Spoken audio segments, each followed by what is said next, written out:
son capellanes de la policía o en el panel pasado tuvimos capellanes de correcciones también oficialmente.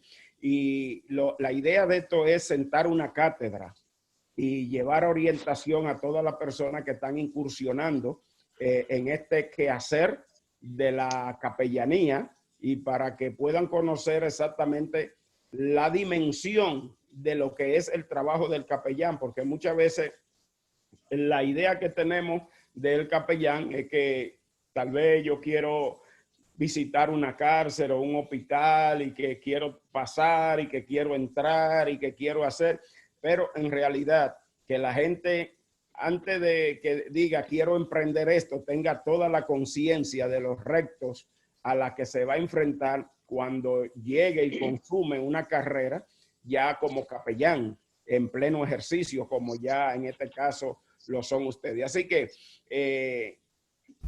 la idea es dialogar sobre el trabajo que se está haciendo. De mi parte, soy el presidente de la Alianza Internacional de Capellanes y Personal de Seguridad Nacional, International Alliance Chaplain and Law Enforcement, una organización compuesta por capellanes, miembros de la comunidad, pastores, pero también que tiene agentes de seguridad, policía, militares en distintas partes del mundo, que entrenamos nuestro personal en programas de prevención de la delincuencia, de la criminalidad, antiterrorismo, y trabajamos como un brazo aliado de la justicia, el orden y la ley para unir la comunidad en el trabajo contra el delito.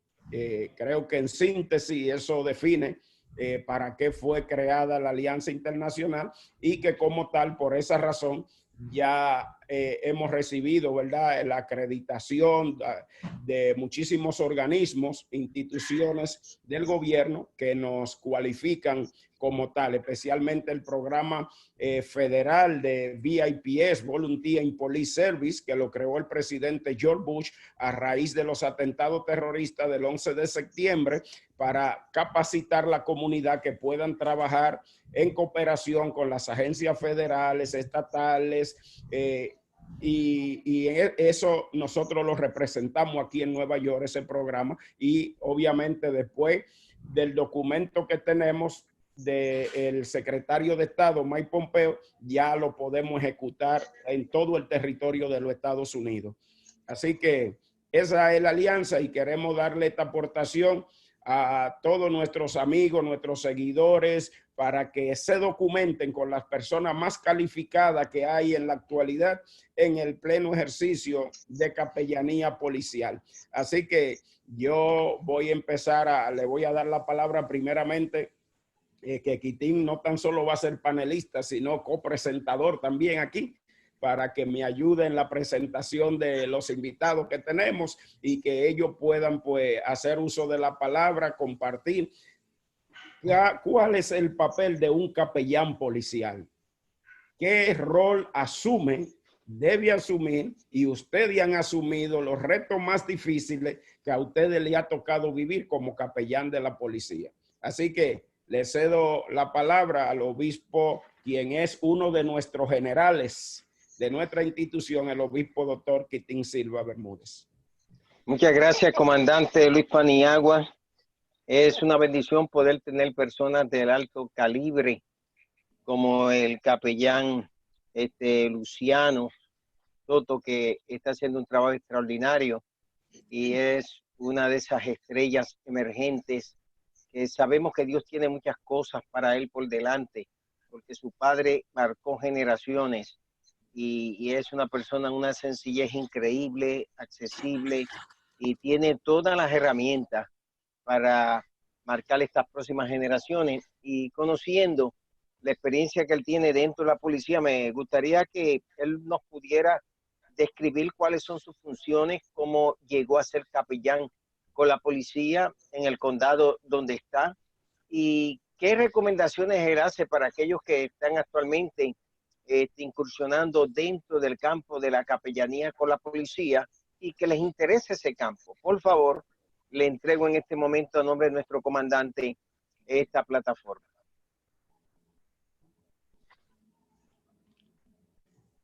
Muchas gracias, reverendo. Es un privilegio de compartir con usted, reverendo Silva, nuestro general Luis, reverendo Luis, doctor Luis y el capellán Víctor Morales. Un privilegio estar rodeado de grandes personas como ustedes. Por la misericordia y gracia de Dios, siempre vi a mi padre trabajando para el precinto 46 de la ciudad de Nueva York por casi 20 años. Trabajó como capellán de ese precinto, y esas relaciones tan estrechas que tenía con el departamento de policía pues ayudó bastante a la comunidad donde él pastoreaba. Por lo tanto, cuando Dios me permite en su gran misericordia trasladarme a Carolina del Sur, una ciudad que se llama Charleston, South Carolina, Charleston, y que es muy bonito, les invito a que vengan a visitar a Charleston. Estamos rodeados de 5 playas y es una ciudad muy bonita.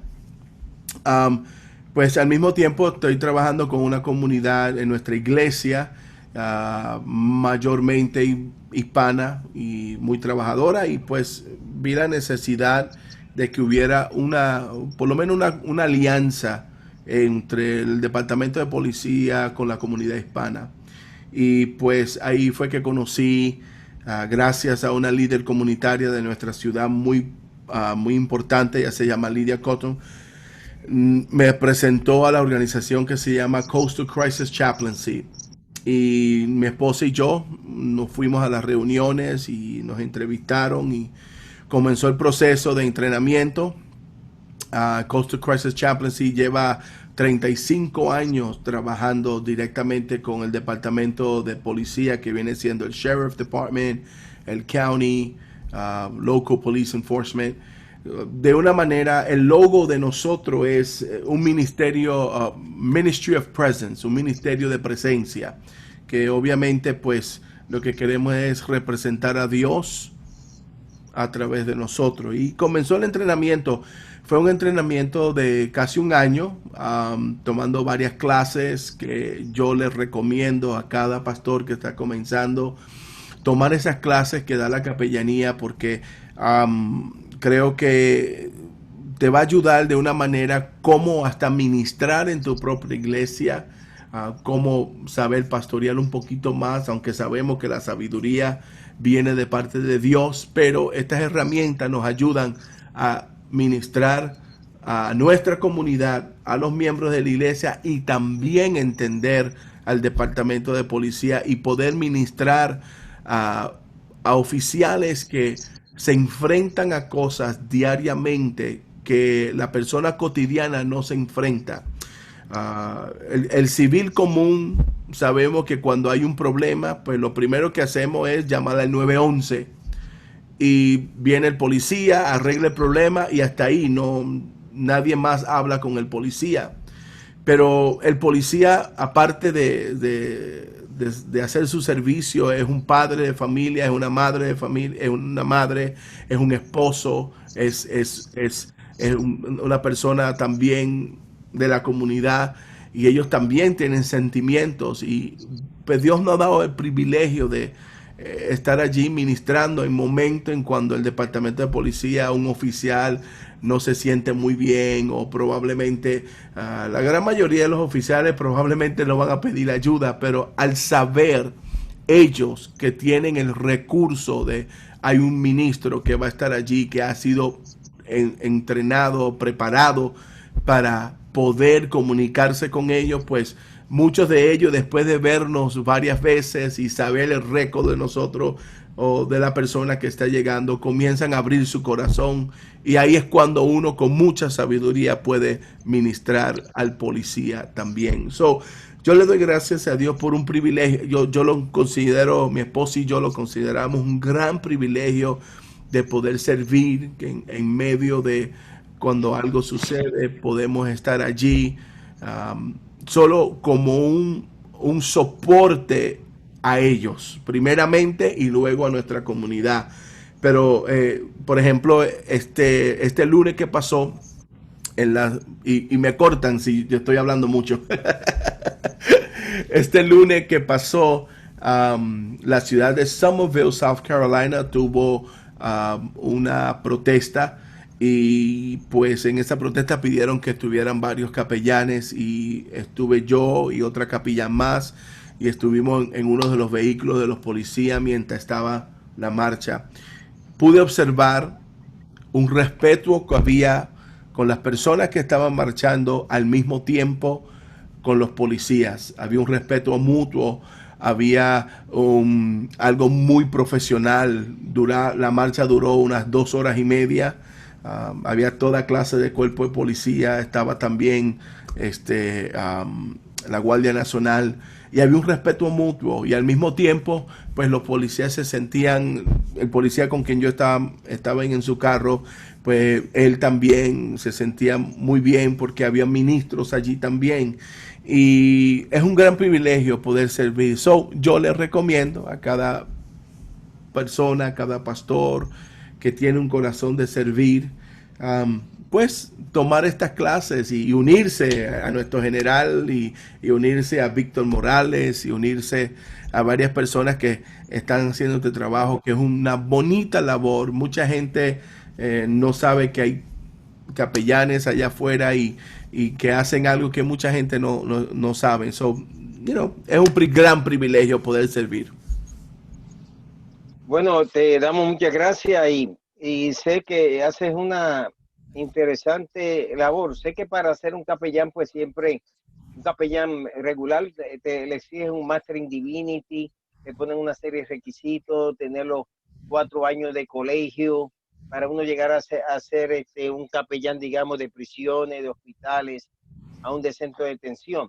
Pero el hecho de que uno de los requisitos que tú nos expresas, pone la policía en el county, en este caso allá en Carolina del Sur, y donde tú estás tratando de cerca con la policía, es tomar un año de entrenamiento.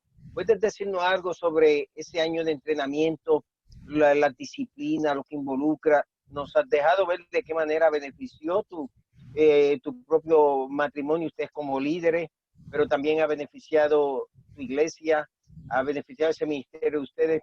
Háblanos un poco de ese entrenamiento que tuviste que tomar. Bueno, uno de ellos se llamó Pastoral Crisis Intervention. Y eso es una class 1, class 2. Y yo sé que muchos la han tomado, pero nos dieron... Sí, es algo muy resumido. Nos dieron en 2 semanas, nos dieron la clase. Fue algo muy resumido, pero muy intenso también. Te da la oportunidad de aprender cómo manejar una situación en medio de crisis, cuáles son los síntomas cuando alguien está pasando una crisis, qué sucede, cómo manejarlo, cómo pastorear. Y eso nos ayudó a mi esposa y a mí hasta poder ministrar en la iglesia, porque sabe que donde nosotros vinimos a veces todo lo relacionamos con demonios y espíritus y está bien, no hay ningún problema con eso, yo lo entiendo y entiendo ese ambiente, pero no todo a veces es demonio o espíritus, a veces hay cosas emocionales, trastornos emocionales, cosas que le han pasado a las personas que no han podido lidiar con eso y de vez en cuando de repente algo sucede, cualquier cosita que pueda suceder que pueda revivir esos pensamientos de nuevo. Entonces eso nos ayudó a mi esposa, a mí, hasta ministrar en la iglesia, saber cómo ministrar a los hermanos, saber cómo comunicarnos mejor con los hermanos y entenderlos más. Con el departamento de policía aprendimos algo y es que Dios, me gusta esta anécdota porque lo usó mi supervisor. Él dijo, Dios nos dio 2 orejas o oídos, como ustedes quieran llamarle, y una sola boca. Y eso es para que escuchemos más y hablemos menos. La gran parte del entrenamiento que me daba risa era escuchar más y hablar menos. Escuchar más y orar más y no decir nada. Y eso pues me llamó la atención porque a veces nosotros pues queremos hablar y queremos arreglar las cosas y que somos pastores y estamos aquí para arreglar. Y muchas veces es mejor no decir nada y dejárselo en las manos de Dios y escuchar más. Y eso pues nos ayudó bastante a que en los momentos de que un oficial, porque muchos oficiales no van a pedir ayuda, ellos no van a hablar, pero tener el conocimiento, y ahí yo le añado la parte espiritual, tener la conexión con Dios en el espíritu y entender el momento en que un oficial, cuando se siente con confianza contigo, comienza a hablar. Y cuando esa persona comienza a hablar, uno entiende en ese momento que esa persona, ese oficial, se siente cómodo y ha comenzado a desahogarse en muchas cosas que tiene por dentro. Y a veces ellos no tienen con quién desahogarse, ni con sus propias esposas. Pero en ese momento uno entiende. Entonces, esos entrenamientos, esas clases, que fueron una de ellas, otra fue... Dios mío, se me fue de la mente. Hay uno que se llama Entendiendo el nivel del estrés. Cómo manejar el estrés también. Pero todas estas clases nos ayudan a nosotros a saber en qué momento escuchar. Entonces, lo que yo le decía antes, entender que cuando ese oficial comienza a hablar, ahí uno sabe qué escuchar, cuáles son las palabras que están diciendo, porque hay ciertas palabras que alguien comienza a decir que ya uno entiende que están en problema o necesitan ayuda.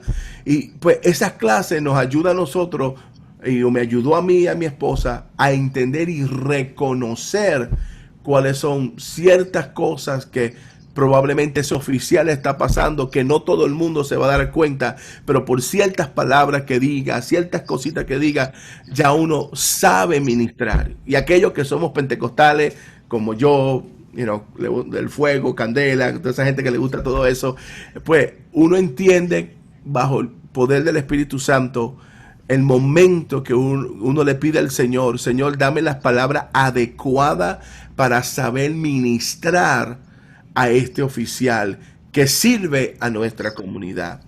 Esas clases son muy importantes porque nos ayuda a nosotros y ayuda también a nuestra iglesia y nos ayuda como pastores a entender el rol que tiene el policía y entender que ellos también necesitan ser ministrados por ministros que están en la iglesia, que a veces no es todo emocional y a veces no es todo, a veces tomamos, perdona que vaya con esto, pero a veces tomamos muchas cosas muy esporádicamente, hacemos cosas muy rápidas y no escuchamos a veces la voz de Dios y no escuchamos qué es lo que está sucediendo.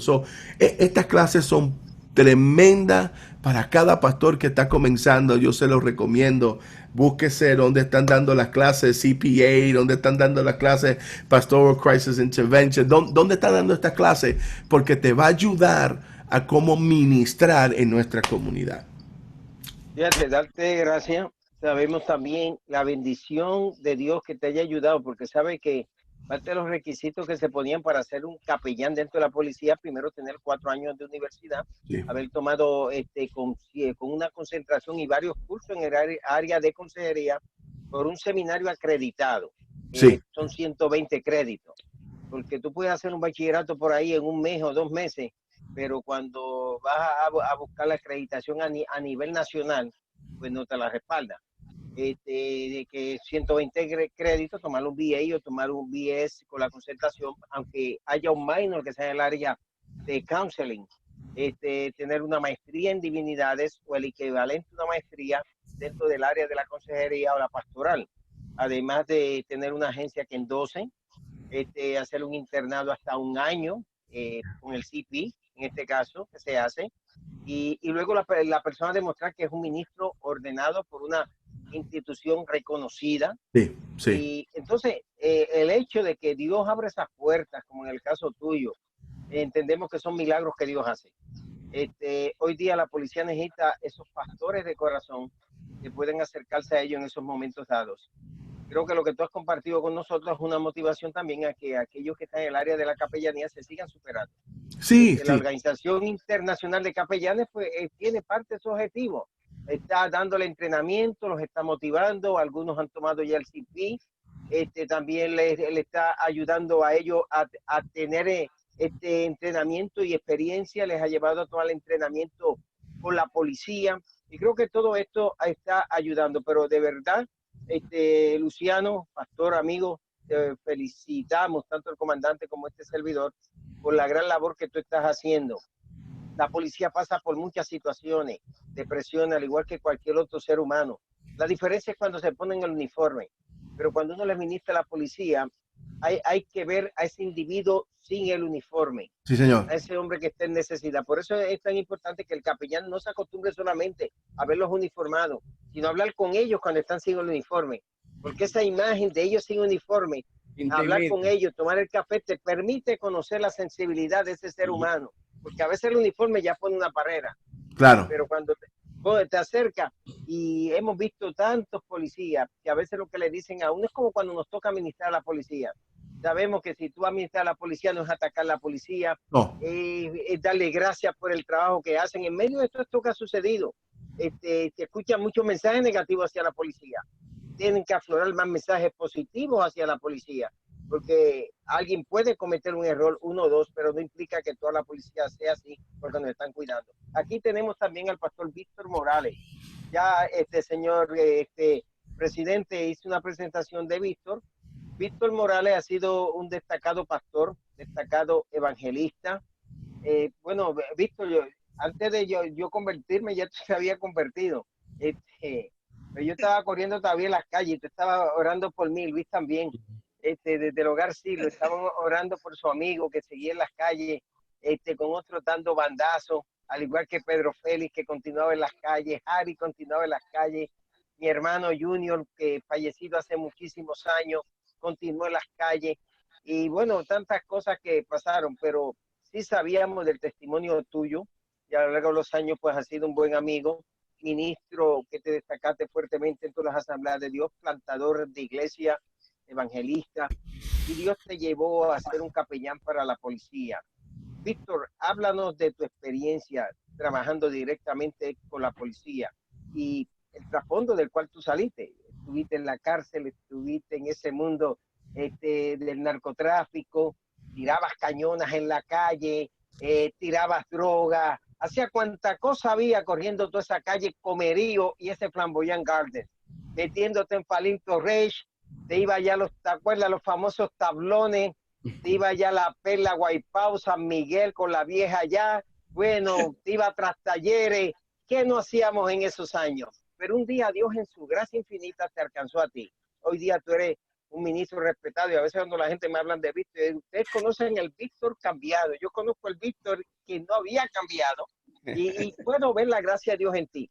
Así como quizás algunos de nosotros para ti somos de bendición, Víctor, te digo aquí delante de los compañeros, conociendo quién tú fuiste, y cómo Dios obró en tu vida y las cosas que Dios te ha llevado a hacer es algo que me bendice de manera especial, aunque pienso que el testimonio más grande es aquellos que nunca llegaron ni a la droga ni a la cárcel, porque el testimonio comienza desde el momento que uno se convierte. Ese es el testimonio. El testimonio de Pablo no comenzó antes de su conversión, comenzó camino a Damasco con su conversión. Y ese es el testimonio de perseverar, de cambios, de ganar almas para Cristo. Por favor, pastor y doctor Víctor Morales, me gustaría que nos comparta con nuestro comandante y con toda la Organización Internacional de Capellanes tu experiencia. Bueno, gracias a Luciano Paniagua, a Quitín, mi gran amigo de tantos años.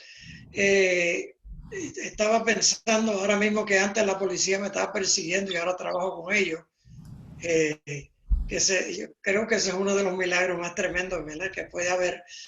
Quiero contarles a ustedes cómo yo pude entrar en la capellanía de la oficina del alguacil aquí en el county de Osceola, en la Florida.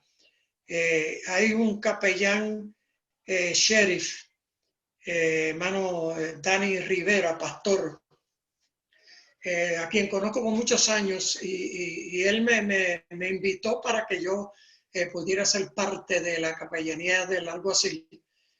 Yo pues comencé a pensar así de momento de mi vida pasada, porque Una de las cosas que hace el alguacil cuando reclutan a alguna persona de capellanía es que le hacen un polígrafo. Y entonces yo pensé en mi vida pasada y yo dije, wow, pero me van a empezar a hacerme preguntas, imagínate. Y yo pues denegué en ese momento, pero luego pensé, porque él estuvo tanto encima de mí, ¿verdad? Tratando de que yo aplicara, pues yo le dije, está bien, dame la aplicación, la llené, la entregué. Llegó el momento cuando me invitaron para hacer el polígrafo. Ya me habían hecho el background check, lo investigaron con los vecinos, tenía que haber sido por lo menos pastor por 5 años, tener por lo menos un bachillerato, etcétera, ¿verdad? Unas investigaciones exhaustivas.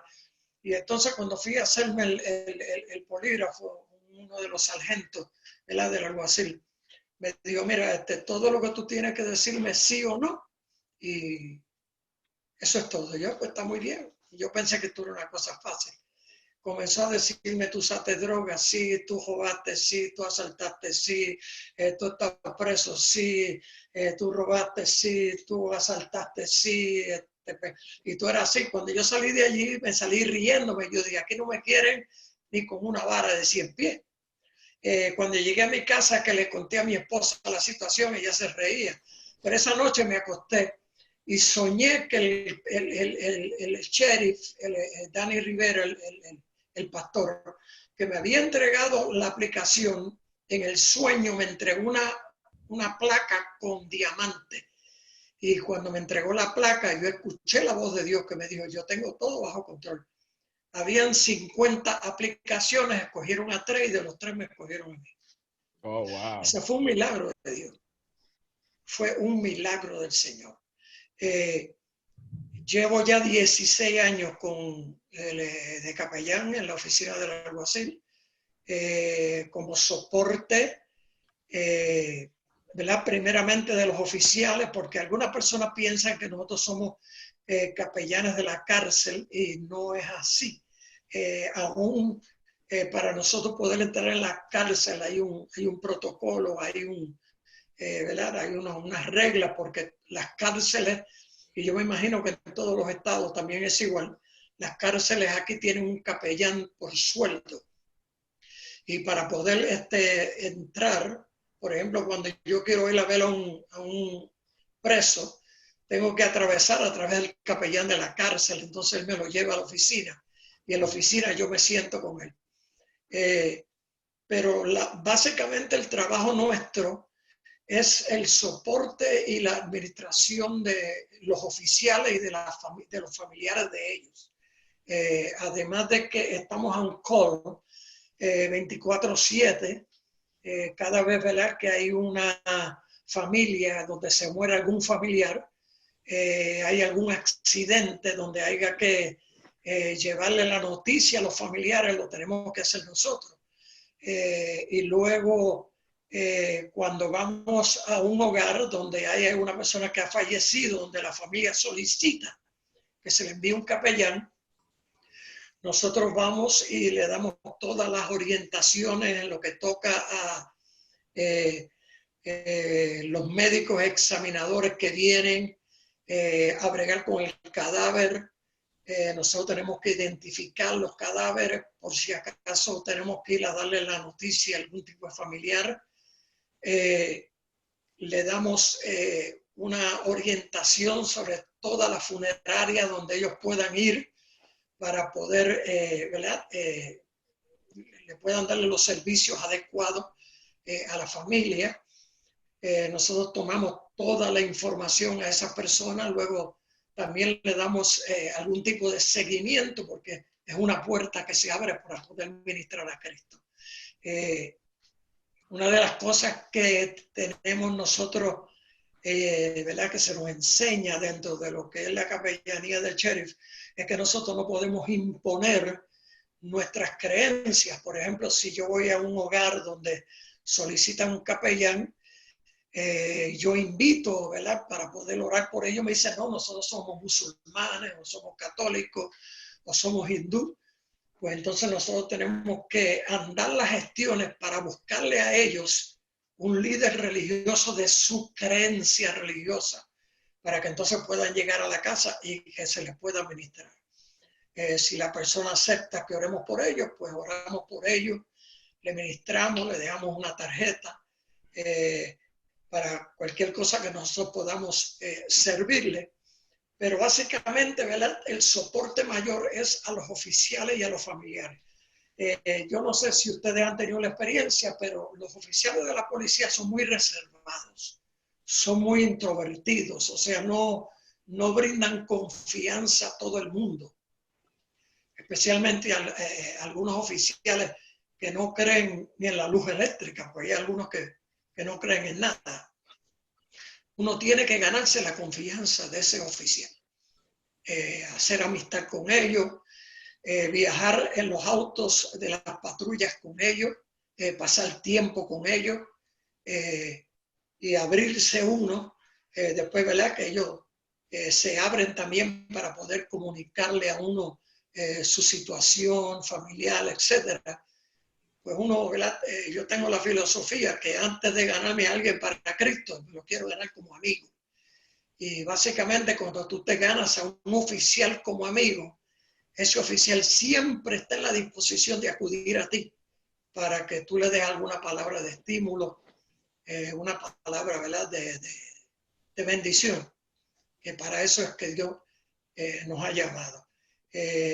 El sheriff también nos facilita a nosotros con todo el equipaje de uniforme, etcétera. Y tenemos reuniones por lo menos una vez al mes y los distintos seminarios. Hace poco tomamos un seminario de 9 horas sobre Post-Traumatic Stress Disorder, ¿verdad? Para poder ministrarle a los veteranos y a algunas personas que no son veteranos, que también atraviesan por ese tipo de situación. Ahora, a fines de este mes de mayo, teníamos 3 días de seminario que tiene que ver con el trato a las personas que padecen de situaciones mentales, donde a veces pues, uno se encuentra con todo este tipo de situaciones. Básicamente, etcétera, etcétera, pues ese es el trabajo que estamos haciendo siempre. Ajá, dígame.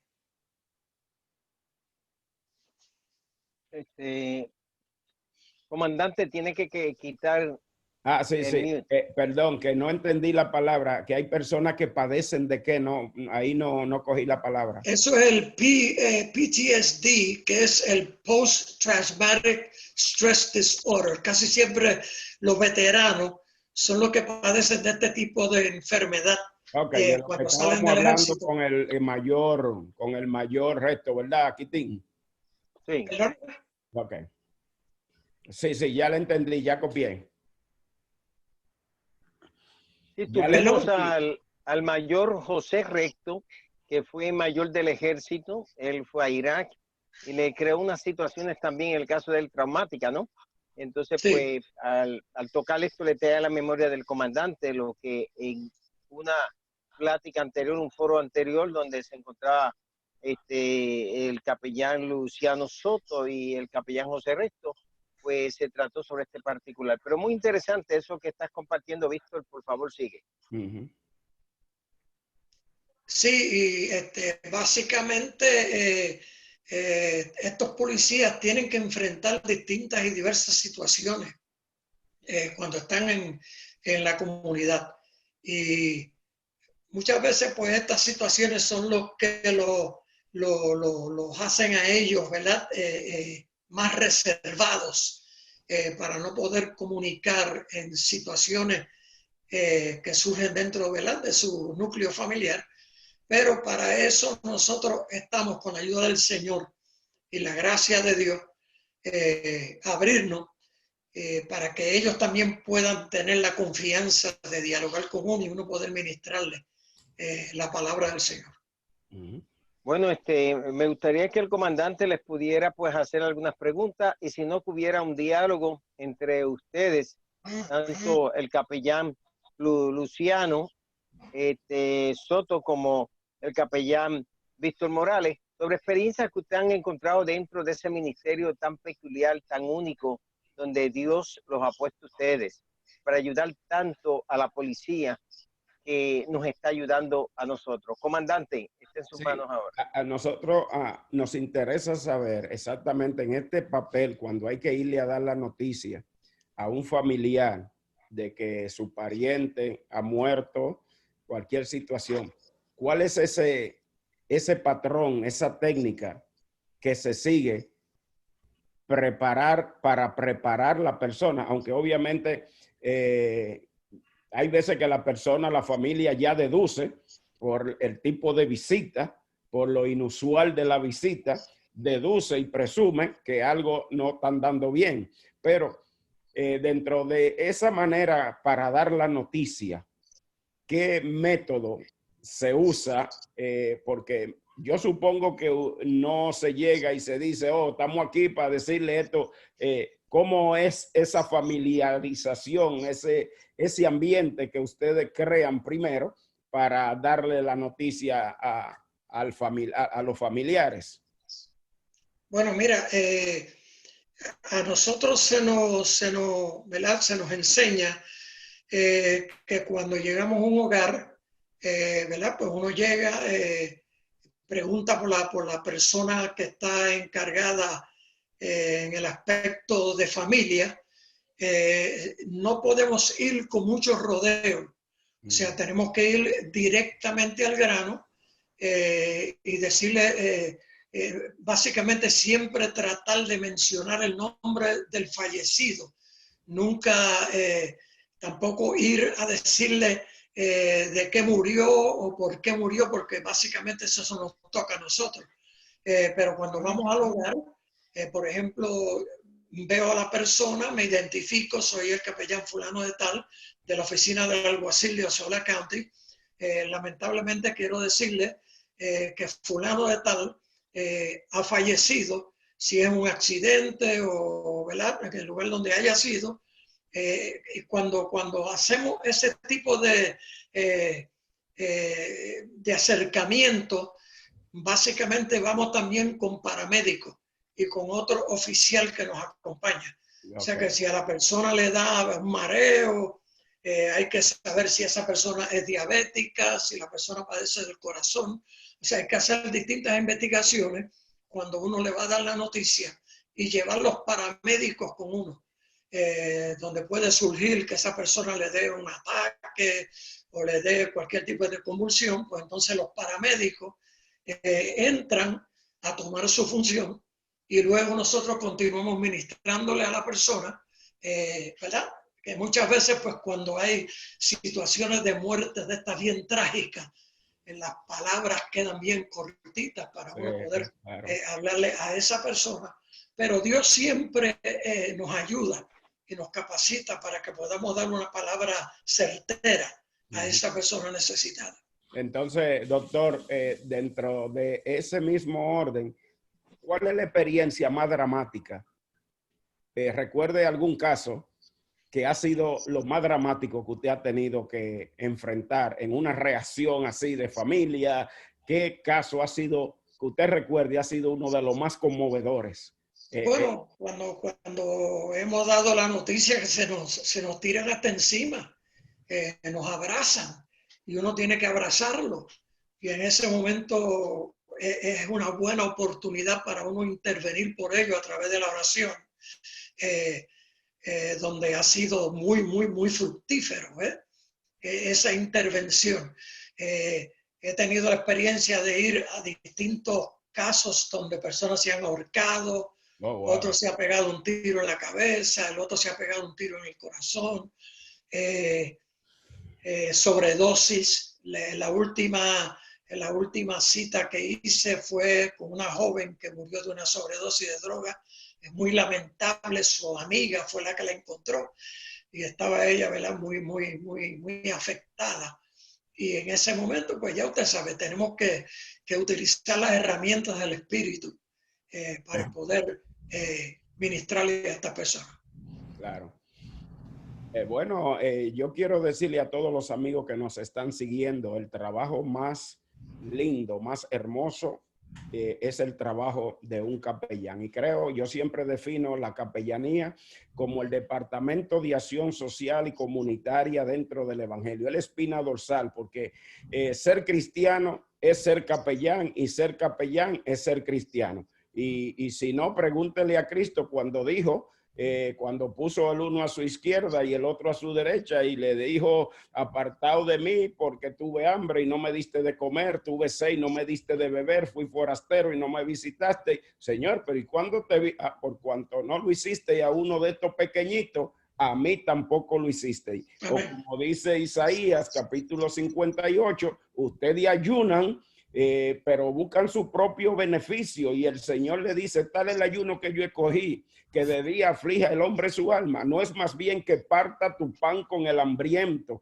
y a los pobres errantes albergue en casa, que cuando vea al desnudo tú lo cubras. Es decir, que en toda la Biblia vemos que esta administración comunitaria, esta empatía hacia nuestro prójimo es lo que define el cristianismo. Y este trabajo del capellán, como dijo San Francisco de Asís, un fraile católico, dijo, anuncien el evangelio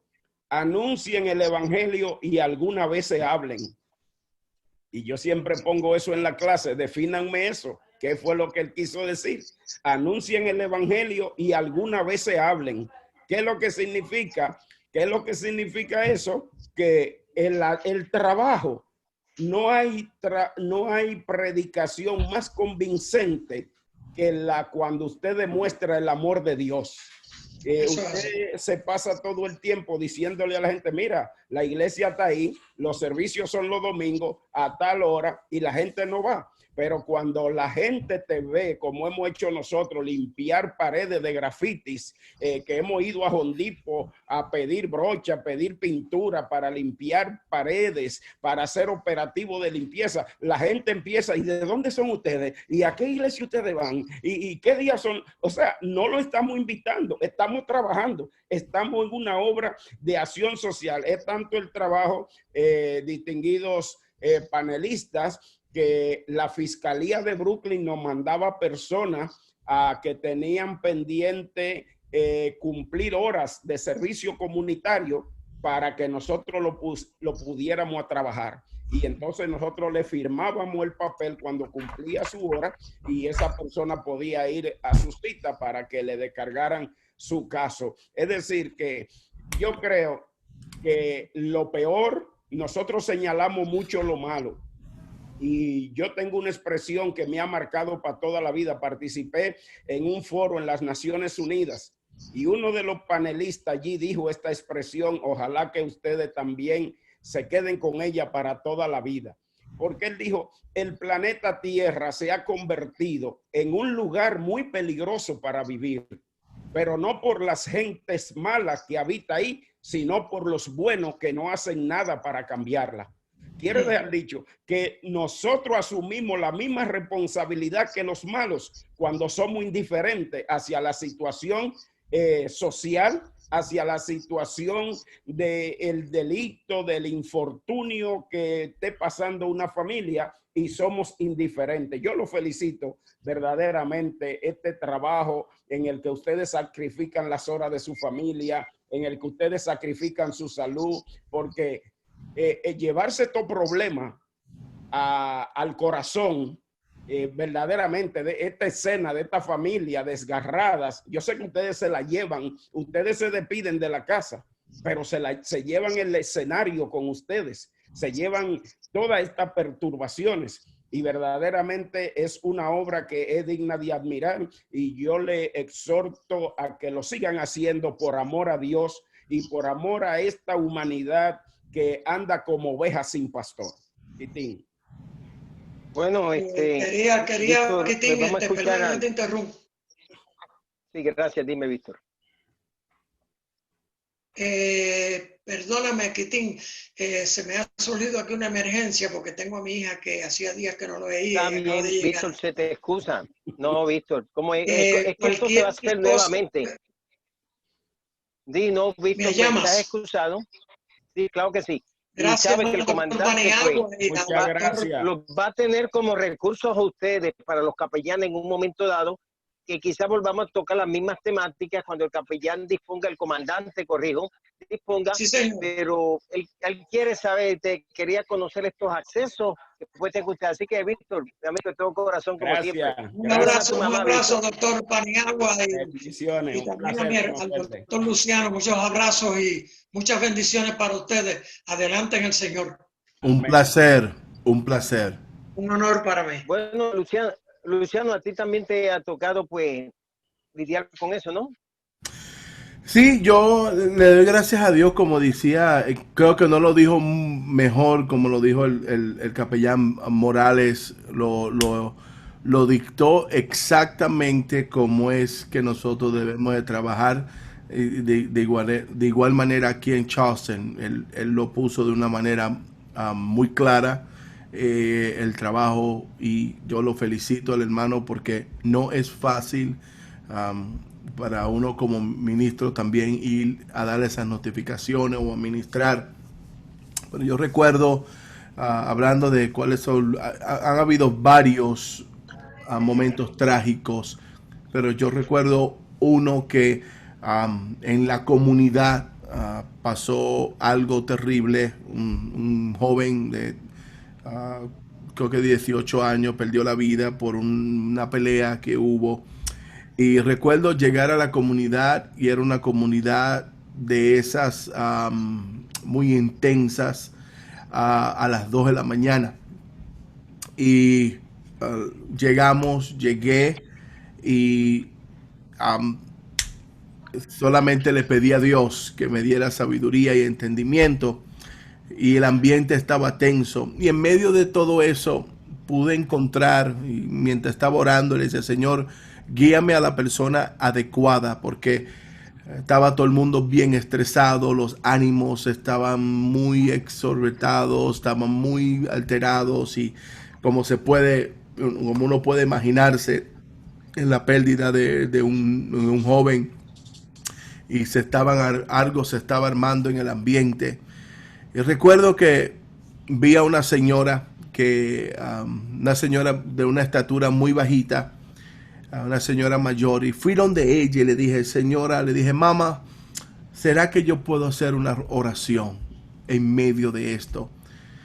Y ella dijo: claro, pastor, ¿qué usted quiere hacer? Y yo: bueno, me gustaría reunir toda esta cuadra. ¿Cómo lo hago? Y yo pensé que ella iba a ir a cada una de las personas a hablarle. Esa señora se para en medio de la calle y grita con una voz de autoridad y dice: ¡atención! Eran las 2 de la mañana. Estaban dos bandos bien fuertes, muy cargados de energía, enojados. Y ella dice: ¡atención! Y todo el mundo baja la voz. Aquí llegó el pastor Luciano. Él quiere hacer una oración, pero no la vamos a hacer a menos que las dos bandas se unan en una cadena. Y yo dije: oh Dios mío, ¿qué ha hecho esta señora y en qué lío me he metido yo? Dos bandos muy fuertes. Mire, pude ver la mano de Dios. Se unieron los dos bandos y me dijeron: we're sorry, pastor, vamos a orar. Se reunieron, se pusieron las manos juntas. Yo comienzo a orar de una manera muy respetuosa. La señora me para la oración y me dice: reverendo, si vas a orar, ore con autoridad y abra la boca. Y yo dije: oh. Yo le dije: tú sabes que yo soy pentecostal y eso es lo que nos encanta a nosotros. Y me dice: eso es lo que yo quiero que usted haga. Ya le di el puesto, abra la boca. Y yo dije: ok, en el nombre. Te empoderaste de una vez. Sí, claro. Que, Luciano, tú eres igual que tu papá. Yo ahora mismo te observo, pastor, y estoy viendo a tu papá. Es increíble. ¿Cómo? Bueno, hijo de tigre tiene raya. No. Tú lo observas, ¿verdad, Paniagua? Tú veías a Luciano, lo miras a él y lo ves de esa manera cuando hablo de momento así. Con esa palabra fue que marcaste al hijo mío aquí cuando viniste. Me dijiste un día en el altar, ese que está ahí es el hijo tuyo. Digo, sí. Me dije, no puedes negar porque hijo de tigre tiene raya. Míralo ahí, pastoría. y tinte marca. Sí. Gracias, No gracias. se olvide esa palabra, siempre la digo. Oh. Se la recuerdo al hijo mío. Quintín dijo, hijo de tigre. Estaba mi hijo sentado ahí, un joven como los demás. Dice, oye, está Quintín en el altar y me dice, ese que está ahí es el hijo suyo. Digo, sí. Me dice, no se puede negar, hijo de tigre tiene raya. Ese va a ser pastor igual. Ahí está. Gloria a Dios. Fíjate, Gracias. Luciano, yo trabajé mucho con casos de muerte. Mi función era community chaplain, así nos clasificaban. Entonces, parte de la función era trabajar con la familia en la comunidad y el confinado. Creíamos que la familia estaba conjuntamente confinada, al igual que el confinado. El tiempo que un confinado esté en la prisión está la familia. Aún más difícil todavía porque tiene que la madre sostener a la familia. El confinado está dentro de la institución. Tiene que luchar quizás por preservar el matrimonio, lo cual hay confinados que son demasiados años. Es una mujer joven, hay personas que se sienten atraídos hacia ella. Entonces tiene que pasar por una serie de situaciones que a veces nos enviaban a darle counseling y consejería. El caso era cuando era muerte. Pues supongamos un ejemplo de esto. Me llamaba uno de mis superiores, en este caso le podía llamar Chaplain Jones, digamos. Me llamaban Chaplain Jones y era las 4 de la mañana o las 5, porque un capellán es 24/7. Entonces me llamó, o sea, en aquel entonces no están los celulares mucho, después más adelante salen, o era el tiempo, los beepers sonaba, había que dejarlo puesto, y me decía, comuníquese conmigo, me comunicaba, me decía, ahora mismo me llaman de la institución que esté confinado, cometió suicidio, acaba de morir confinado, o mataron el confinado, información que yo no compartía con la familia. Claro. Porque dar una información, la familia podía sacarlo e inmediatamente empiezan en demanda, lo mataron, y la familia en ese momento me ve a mí como parte del sistema, y por ende, aunque sea un capellán, saben que yo estoy representando el sistema. Entonces yo tenía que llamar, necesito comunicarme con ustedes, y eso hacía que la familia ya sospechaba. En mi caso, yo llegaba y el sistema que yo utilizaba iba a darle la información, pero yo comenzaba casi siempre con preguntas: ¿cuándo fue usted que se comunicó con el confinado? ¿Sabe si era un caso de enfermedad? ¿Sabe si tenía alguna enfermedad? Y ahí entablaba la conversación, o simplemente le decía, se comunicó hace unos días. Y ahí le miraba a los ojos y poco a poco ellos me decían, el capellán, pasó algo. Yo bajaba la cabeza un momento y le decía, sí, la noticia que tengo no es la mejor, pero estamos en las manos de Dios. Y ahí comenzaba a ministrarle. Como capellán muchas veces me pedían que yo rezara. Y lógicamente a veces me confundían con padre. O sea, me decían, padre, queremos que rece. Y yo les repetía, les decía, vamos a repetir el Padre Nuestro, le usaba lo del credo y vení y metía extemporáneamente la oración. En ocasiones también me tocó ir a la cabecera de un hospital porque era la madre de un confinado y me decían que tenía que ir a asistir, aunque está el capellán de la prisión, pero en momentos dados yo tenía que ir a confirmar que esa persona le quedaba poco tiempo de vida. O sea, yo me comunicaba también con el capellán que estaba en el hospital, le decía, vengo al estado, y me decía, no hay problema, capellán, presentaba mi ID, me decían, puede comunicarse. Yo llegaba, en ocasiones hubieron personas que me decían, mire, capellán, yo quiero que padre, que usted me ayude. Yo me siento que voy a morir, y a veces tomaban, me decían que le aguantaba este rosario. Yo no se lo podía rechazar. Una lámina con una virgen, yo no se la podía rechazar. Pero yo de manera sabia le podía ministrar sin afectarle sus sentimientos, reconociendo que yo estoy ahí para poder impartir esperanza. Otra de mis funciones era que yo siempre hice conexiones buenas con la funeraria, en este caso con la Márquez, hice con la funeraria Elcott, con la Ponce, con la San Juan. Yo tenía contacto con esa funeraria. Entonces yo me venía, cuando les comunicaba inmediatamente, ustedes son de tal área, aquí hay una comunidad que les puede ayudar a reclamar el cadáver, les daba información como AHR les podía ayudar a ellos, por lo menos con $960, como el Social Security le podía ayudar a ellos con unos $1,250, y le llevaba la solicitud o aplicación decía lo que tienen que hacer, que tomen prestado entre alguien, y de esta manera, pues, eso les va a ayudar a ustedes para el funeral. Al llenar esto, tienen que someter un certificado de función. Les decía cuántas copias debían pedir de certificado de función en este caso. Si veía que no tenían recursos las personas, le presentaba opción de cremación, opción del funeral. También hay funerales que lo hacen, funerarias, que puedes alquilar el ataúd.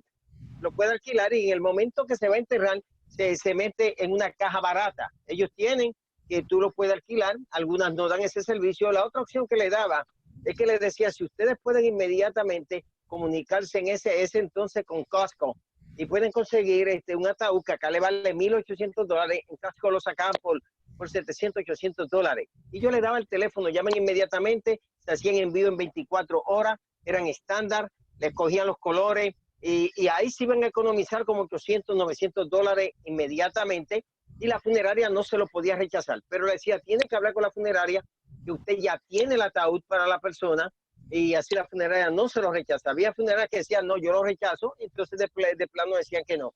Les hablaba de los servicios básicos que le puede dar una funeraria, que está entre 1.500, los básicos, entre 1.500 a $4,000 por embalsamar el cadáver, tener el ataúd $1,500, hacerle 200 tarjetas, todas estas cosas básicas. Entonces, lo que le decía que le va a costar fuertemente si desean escoger un cementerio más privado, si quieren que le sepulten uno de los cementerios de la ciudad, fuera en el Bronx, fuera en New Jersey, pues lógicamente le salía más barato, lo podían conseguir por 1.000, 1.500, si es en Pine Lawn, pues en alguno de los otros cementerios, eso le iba a salir un promedio por lo menos de unos $6,000. Yo le decía con anticipación, pues les comunicaba con algunos de Pine Lawn, le decía, ahora mismo da un pronto bajito, cuando llegue el momento de que van ya a enterrarlo, el día del entierro es que tienen que tener ese dinero para pagarlo allá. Entonces ahí van, saldan la cuenta, porque lo más caro en realidad es donde se le va a enterrar a la persona. Le hablaba de otros detalles, no incluyan lápidas, no incluyan esto por ahora. Le hablaba de los detalles, cómo preparar la ropa para vestir al difunto, y les daba orientación si en este caso lo iban a hacer en la funeraria.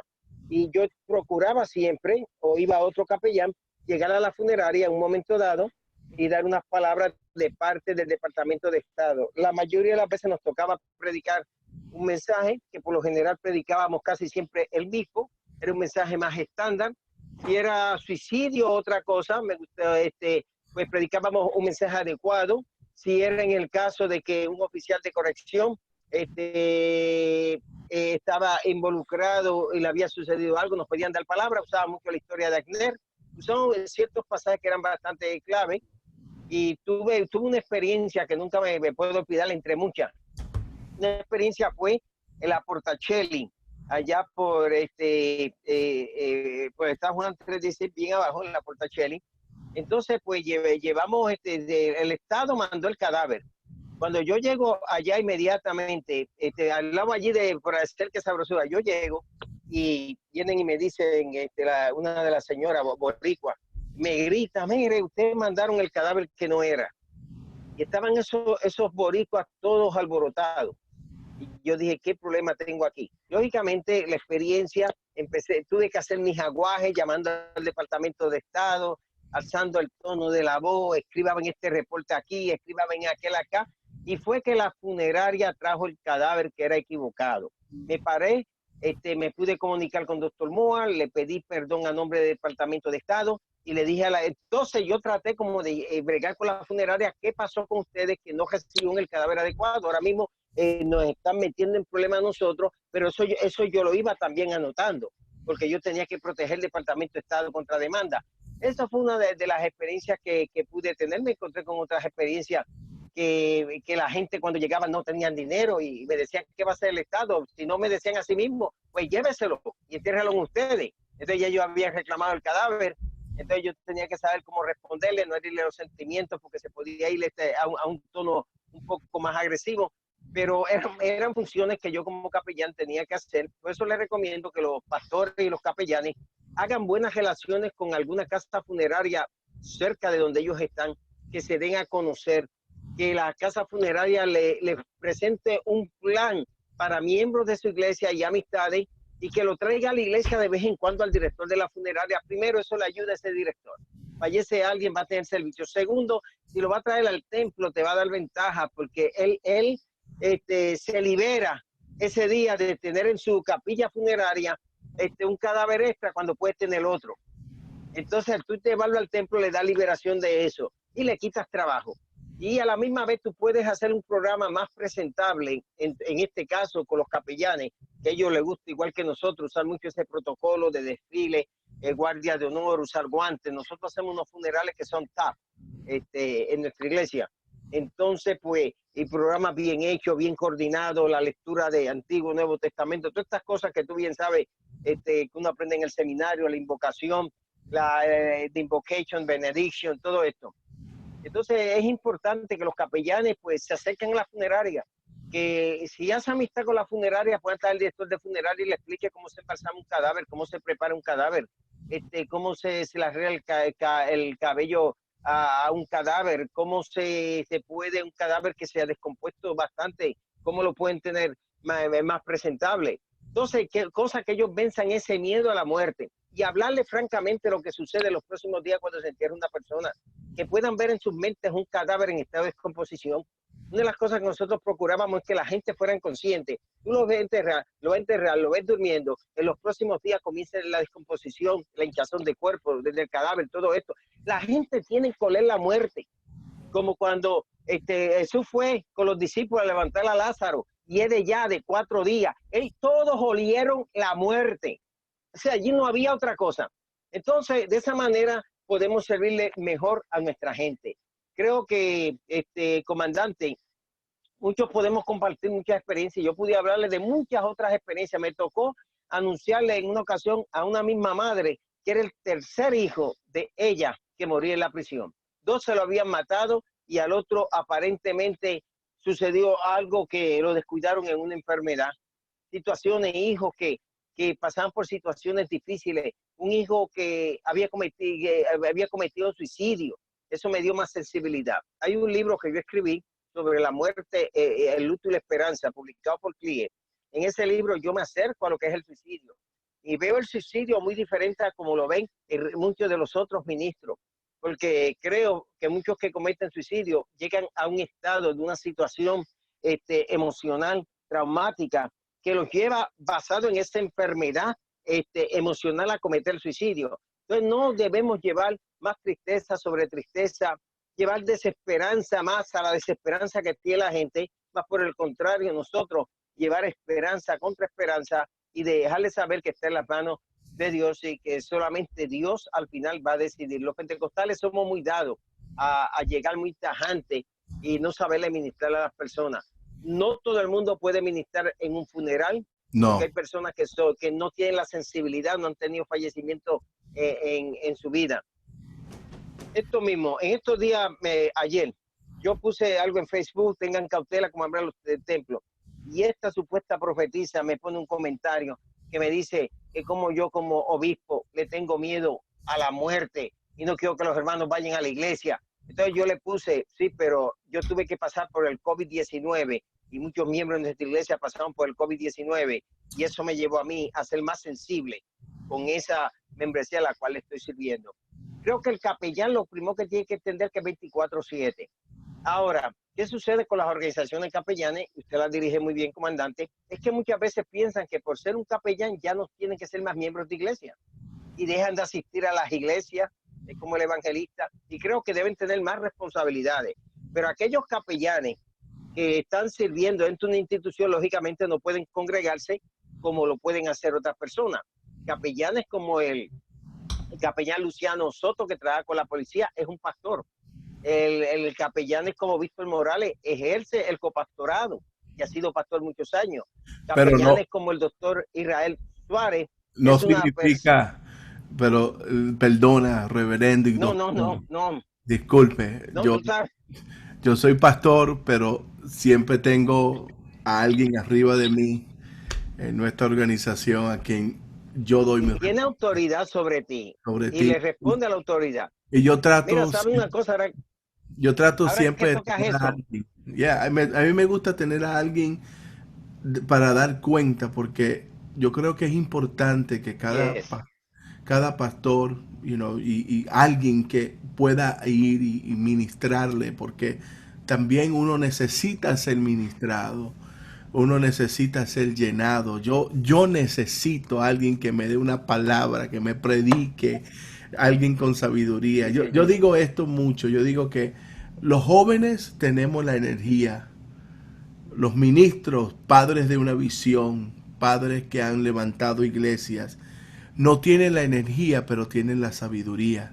Y si ponemos unir las dos cosas, hubiera una explosión mundialmente. Pero, ¿qué pasa? Que a veces la juventud, y yo me incluyo, pensamos que los viejos ya son viejos. Ya los ancianos, bueno, ya están fuera de moda. Y nos olvidamos que en un tiempo ellos estaban de moda también. Prepararon el ambiente para que nosotros... Vámonos a la palabra de Dios. ¿Cuál fue el profeta que hizo que el hacha flotara? El profeta viejo. Fue el único que supo hacer que el hacha flotara. Cuando yo aprendí esto en la Biblia, yo aprendí a respetar a los padres de una visión. Yo tengo la fuerza, yo sé correr, pero no tengo la sabiduría. Fíjate, eso que tú dices, Luciano, tiene una riqueza, fíjate, para enseñar a los capellanes, porque es la riqueza que podemos aprender de otro. Yo mismo fui generación de Josué. En la ciudad de Nueva York en el año 70, yo me convertí a los 19 años. Comencé presidente de jóvenes en junio de 1974.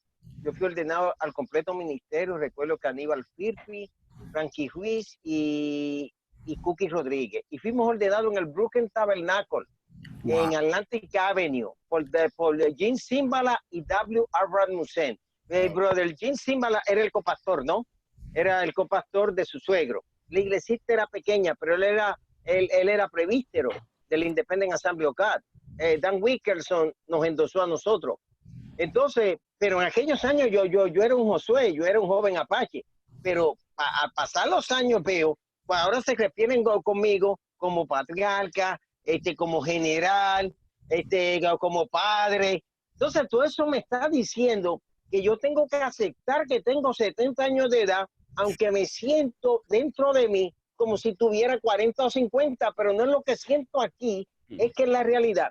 Y cuando tú tocas eso, ¿qué me hace pensar? Por ejemplo, algo bueno que tiene el comandante sigue de cerca a cada capellán y le exige de continuo que ellos asistan a sus iglesias, como están, él los pastorea, porque hay organizaciones que se levantan de capellanes, pero que reciben placas, aparecen después que pagaron, se desaparecen todo el año. No, él sí ve que no están respondiendo a reuniones, él toma medidas. ¿Cómo está su pastor? Él mismo me ha preguntado a mí por capellanes, ¿y cómo está fulano? ¿Y cómo está fulano allá en la iglesia? ¿Están asistiendo? Entonces, eso me indica que es el calor que se necesita. Hoy llegó el presbítero nuestro, el presbítero general, cuando tocaste esa autoridad. Nosotros tenemos la costumbre en el concilio de cuando llega el presbítero general, como el presbítero, si a mí me pasa algo, él va a tratar con mi problema. Ese grupo de las iglesias, él es el presbítero general, es el presbítero Ángelo Reyes. Cuando yo lo presento, les presento a mi jefe del concilio hoy, que es Ángelo Reyes. Un ministro me llama y me dice, ¿por qué tú lo presentas si tú eres el obispo general de ahí de todo? Sí, pero cuando llega el presbítero general, yo soy pastor. En ese momento que entró por la puerta, yo me transformo en pastor. Y él se transforma en la autoridad que le ha dado un reglamento para tratar algún asunto. Si hay algún problema, él tiene que reunirse con los oficiales, presentarlo ante el comité ejecutivo, porque el reglamento que hicimos lo autoriza para eso. ¿Qué yo quise dar con eso? Un ejemplo, lo que tú acabas de decir, que uno tiene que tener una autoridad sobre uno, uno tiene que aprender a enseñarle a otro, que según uno está en autoridad, uno está bajo autoridad. Yo admiro mucho al comandante. El comandante, cuando me ve, se refiere mucho a mí siempre como su obispo. Y me tiene a mí ahí y tiene una serie de mentores también. Y eso es importante, que un capellán como tú haya sacado esta información. Por favor, digan ustedes algo, yo hablo demasiado. No, usted lo dijo claro.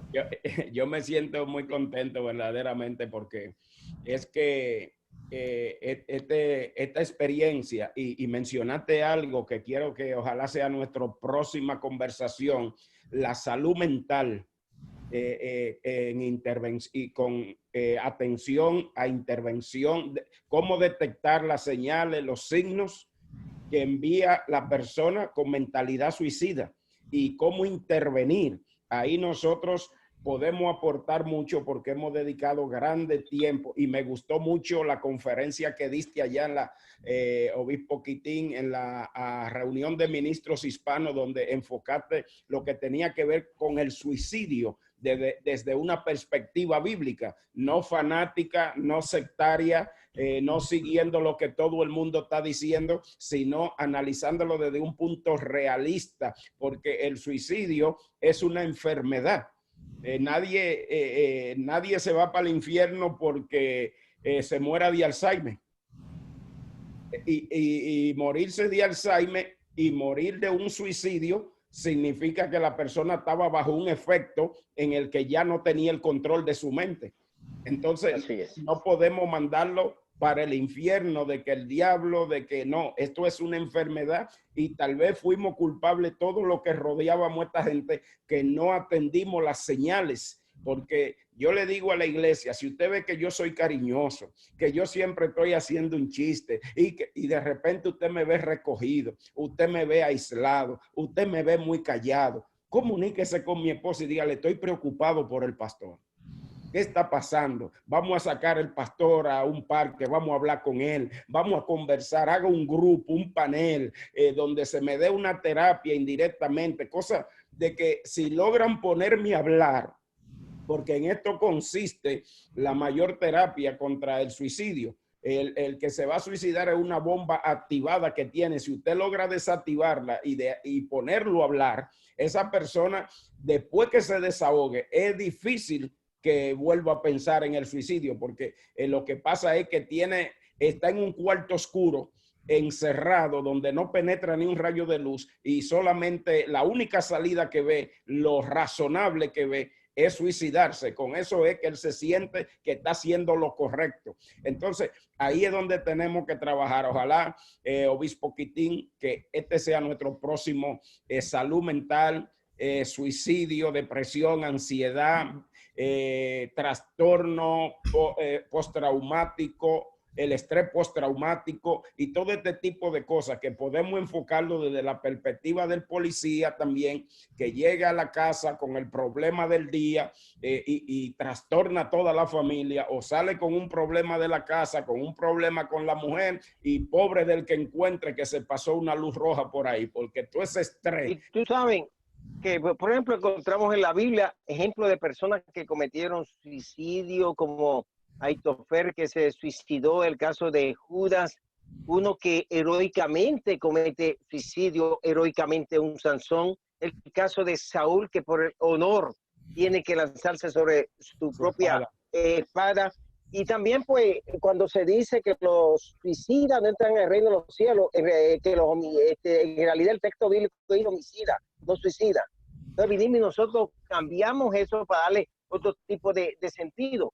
Pero cuando empezamos a ver que el suicidio ha tocado de cerca muchos ministerios pastorales, y tú sabes que un reconocido ministro del área nuestra, construyendo un macro proyecto, comete suicidio, y eso nos llevó mucho nosotros a pensar en el año 1977, uno de los ministros en el mes de junio, y lo recuerdo exactamente, en el 1997, porque la Universidad Nacional Evangélica UNED me honró con un doctorado honoris causa en humanidades con el rector Grullón en el año 1997. Allá en República fueron los primeros que a Rubén Díaz y a mí nos extendían un doctorado honoris causa. Yo me quedé tan asombrado que digo, es la República Dominicana la que nos honró a nosotros. Antes que yo soy boricua, soy puertorriqueño, pero fue la República Dominicana la que vino a honrarnos a nosotros. Ha sido El Salvador la que nos honraba a nosotros. Pero entendemos que nuestro ministerio está más centralizado aquí. Ese año, un ministro que lo conoce bien Luciano y tú también, de la Iglesia de Dios, omito el nombre, cometió suicidio.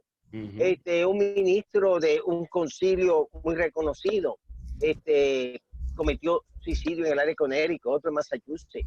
En ese mismo mes de junio, tres ministros se suicidaron. Pero ¿por qué la noticia no repercutió como ahora? Porque no existía el Facebook. Ujú. Eso era, lo sabíamos los ministros y lo comentábamos entre nosotros. Además de experiencia, yo tuve un ministro cercano a mí que cometió el suicidio. Miembros de la congregación, tuve una que cometió suicidio.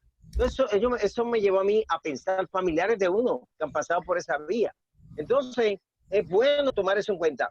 Los capellanes, y bien lo presentó el capellán Luciano, deja ver que teníamos que tomar unos entrenamientos anuales de 8 y 9 horas, incluyendo sobre anger management, violencia doméstica y otros. Ya yo me sabía de memoria eso en 21 años. Me repetían lo mismo. Habían profesores que eran unos flojos dándome eso a mí, pero había que hacerlo. ¿Cuántos seminarios se le está dando a la pastoral hoy día?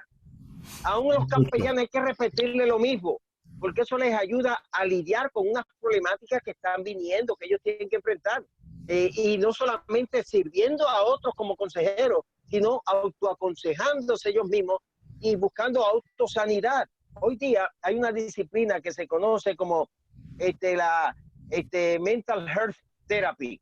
Antes no existía fuerte. Ahora se están graduando muchos de nuestros jóvenes que pueden seguir a ser psicólogos, pueden seguir a ser psiquiatra dando recetas, pero los prepara a ellos a lidiar porque es una demanda tremenda. Ahora mismo la ciudad de Nueva York, mi hija es una terapista de salud mental, la hija mía, Amy.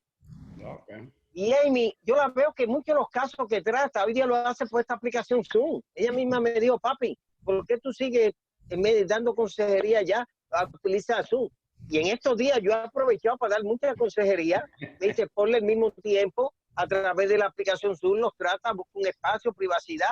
2 y 3 personas puedo tener a la esposa, al esposo y aún ciertas cosas que se tienen. Yo creo que es muy importante, aún esto que está haciendo, comandante, de traer estos recursos como el recurso del capellán Luciano Soto, el recurso del capellán Víctor Morales y los otros anteriores donde él participó también, pues esto ayuda, porque no estamos hablando solamente del capellán que está en la organización, de aquellos que están en el fragor, que están en la lucha. Claro. Creo que hay una importancia, que hay algo que usamos mucho y estoy tratando de traducirlo en el español, pero se llama self-care. Yeah. Y esa palabra self-care, el cuidado de uno mismo. Uno debe de saber, uno debe de tomar un tiempo para uno mismo. Yo, pues, claro, vengo de la vieja escuela, que nos enseñan, tú sabes, mira, el ministro es candela, va a morir con los pies puestos en la guerra, ¿no? Y vengo de esa escuela. Mi papá fue uno que hasta los últimos días, yo recuerdo que estábamos negociando y hablando, y papá quería que yo me quedara allá. Pero yo recuerdo que cuando yo estaba allí, los últimos meses que estaba vivo, yo recuerdo esta expresión. Yo llego y él me mira. Hago aquí una interrupción, perdóname. Yo fui uno de los que pensé que tú eras el que te iba a quedar ahí de pastor, y no solo yo, sino que muchas voces se escuchaban que tú ibas a ser el pastor ahí. Primero por la experiencia que tenía, por la similitud y el gran parecido con tu padre, pero sí, tú tenías tu responsabilidad y lo entendimos. Entonces, estoy allí y eso es otra historia, pero estoy allí y recuerdo que papá me dijo, todavía sigo siendo el jefe. Ay. Y yo dije, no, claro, usted manda. Pues de esa escuela venimos, ¿no? De esa escuela de que va a morir con las botas puestas, y papá murió con las botas puestas. Hasta el último momento estuvo allí. Pero hay algo importante que se llama self-care. Y cuando yo aprendí eso, hay momentos en el ministerio que uno necesita tomar un tiempo y sacar un tiempo para ti, sacar un tiempo para tu familia, sacar un tiempo para que tú compartas con los tuyos. Papi fue un buen padre, papi fue un excelente pastor, fue un excelente padre, fue un excelente esposo, una persona que amó a su familia, hizo todo lo imposible para que nosotros estuviéramos muy bien. Pero cuando papi murió, vi la importancia de compartir más tiempo con mi familia, que es self-care. Eso es lo que me va a ayudar a mí, Porque si yo no estoy bien, ¿cómo voy a poder administrar a otro si yo no estoy bien? So, por más escuela que uno tenga, pues uno tiene que sacar un momento de uno mismo. ¿Qué es lo que a ti te gusta? ¿Qué es lo que te hace sentir bien? ¿Será un viaje en un carro? ¿Será ir a la playa? ¿Será caminar? Lo que te haga sentir bien para que tú puedas ejercer. Y yo entendí tanto eso después de la muerte de mi padre, la importancia del self-care, la importancia de yo cuidarme, yo cuidar mi salud y mi mente. Yo necesito estar bien porque yo creo que a veces pasan muchas de estas cosas es porque la persona, el ministro, estamos dando tanto, dando y dando y dando, y no sacamos un momento de reflexión en la presencia de Dios. Yo necesito un momento de reflexión, yo necesito sentarme y escuchar la voz de Dios y meditar y orar y buscar ante su presencia. Necesito pasar un tiempo familiar, un tiempo con la niña, un tiempo con mi esposa, un tiempo con mi hija. Ese tiempo es tan valioso para los que estamos ministrando. Yo lo recomiendo tanto, ese tiempo que usted salga. Yo recuerdo los tiempos de antes que los parques eran pecados. Yo no sé si usted se acuerda de eso, que los parques eran todo eso era pecado. No podía uno salir. El cine, pecado. Sí, todo era una cosa impresionante. Pero yo veo la importancia de uno cuidarse uno mismo, de uno tener un tiempo de calidad. Y yo le doy gracias a Dios que yo tuve esa oportunidad con mi papá, pasar un buen tiempo de calidad. A pesar de que mi papá era, a los ojos públicos, era una persona muy recta. Papi era demasiado relajado. Yo conocí un papá que era relax, echando broma. Lo que pasa es que ya vestía bien. Y que vestía bien. Ya por el tiempo que llevaba en el ministerio, ya tenía un following de gente que le gustaba toda esa cosa y él mantenía eso. Pero mi papá fue una persona muy relajada que nos dio mucho tiempo. Eso me enseñó a mí a tomar un tiempo también para mi familia, el self-care, el cuidado personal. Es mi opinión, es mi pequeña opinión ante ustedes dos que son generales en esto. Mira, ¿sabes que esta cuarentena, comandante, esta cuarentena nos ha permitido más que nunca ministrar a nuestra familia, estar todo el tiempo con la esposa, estar con los nietos, estar con los hijos? Nos ha dado esa gran oportunidad que entre las cosas buenas de esta cuarentena, esta ha sido una de ellas. El Señor nos despegó a nosotros de la congregación, aunque seguimos a través de las aplicaciones Zoom, nos dejó ver que Él cuida a su iglesia. Los pastores pensamos que nosotros amamos, no hay nadie que ame más a la iglesia que nosotros. Nunca podremos amar más a la iglesia que Cristo, y nunca podremos sufrir más por la iglesia que lo que Cristo sufrió por la iglesia. No, y claro, hay que Amén. ver que Jesús dijo en una ocasión: sobre esta roca edificaré un adjetivo posesivo. La iglesia no es de nadie. Mi iglesia es de él. Él es que tiene cuidado. Ahí fue que tuvo el choque contra una piedra Pedro, porque Pedro entendía que él era el lugarteniente de Jesús y que Jesús no podía ir sin él, que Jesús lo necesitaba a él. Y Pedro tuvo que aprender el discurso al revés y aprender que él era que necesitaba a Jesús y depender de Jesús. Entonces, sobre esta roca edificaré o sea, la iglesia es mía. Y dice Pablo en Corintios, a la iglesia de Dios que está en Corinto, a los santificados en Cristo Jesús, no a la iglesia de los apóstoles, a la iglesia de Dios que está en Corinto. Es decir, que en este sentido, nosotros los pastores sufrimos de taquicardia, de depresión, porque se fue un miembro, porque este dijo esto, porque esto. Y yo un día tuve que darme mi propia terapia y decir, ¿tú sabes qué? La iglesia es de Dios. Por Dios vienen la gente. ¿Cuánta gente llega a la iglesia que usted ni la fue a buscar? Ni usted la fue a evangelizar. Y llegan y se aparecen en la iglesia. Pues cuando se van, yo no puedo sufrirlo porque no fue a mí que se me fueron. Se fueron de la iglesia de Dios, no de mí. Yo vivía antes que, oye, ya, eso era taquicardia, que no podía dormir. Asumía muy personalmente y no. Por eso es que el Señor le dice a los discípulos, ir a la aldea del frente y hallaréis a un pollino atado. desatadlo y traémelo. No le dice móntense, no le dice háganse dueños, desátenlo y tráiganmelo. Es decir, que ellos tenían que entender que el señor de la obra era que tenía que montarse en ese asno. Bueno, señores, Bueno, que hoy hemos tenido un momento extraordinario. Yo felicito el doctor Quitín Silva. Oye, es verdaderamente todo una alcancía, todo es una enciclopedia. Hablar con Quitín es una universidad, un aprendizaje desde que comienza hasta que termina. Y felicito también a usted, capellán Luciano Soto. No hemos tenido ese acercamiento, no hemos encontrado en una que en otro evento por ahí, pero creo que a partir de ahora vamos a tener una mayor conexión.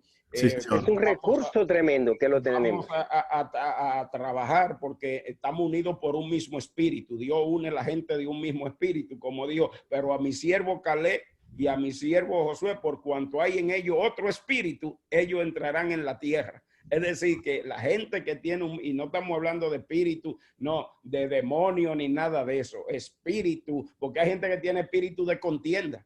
No, no estamos para eso. Pero no, la gente que tiene un espíritu de trabajo, de empatía, de amor hacia la comunidad, esa visión verdaderamente que hemos compartido en estos dos paneles, es algo que yo estoy sumamente muy satisfecho. Así que quiero darle las gracias.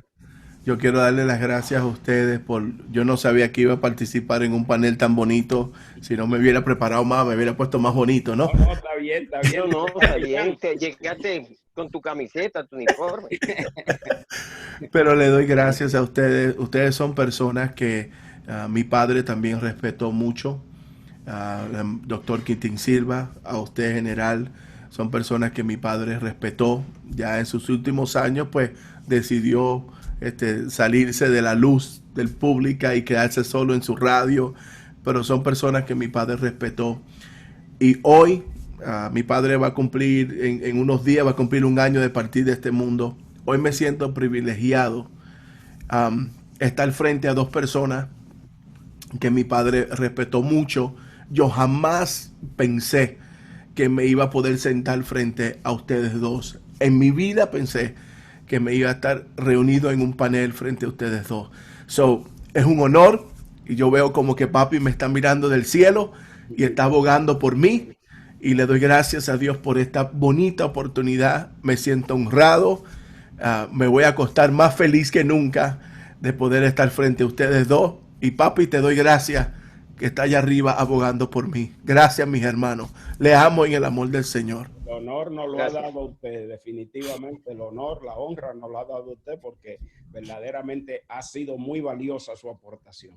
Gracias. Dios lo bendiga a todos y bueno. Bendiciones, comandante. Bendiciones. Amigo. Que te toca a ti apagar el panel y parar el